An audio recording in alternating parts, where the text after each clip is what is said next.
ब्रह्ममुरारिसुरार्चितलिङ्गं निर्मलभासितशोभितलिङ्गम्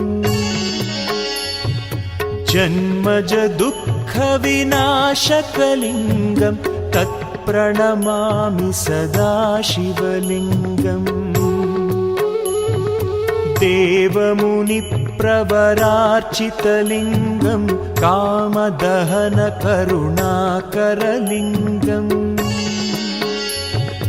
रावणदर्पविनाशकलिङ्गं तत्प्रणमामि सदा शिवलिङ्गम्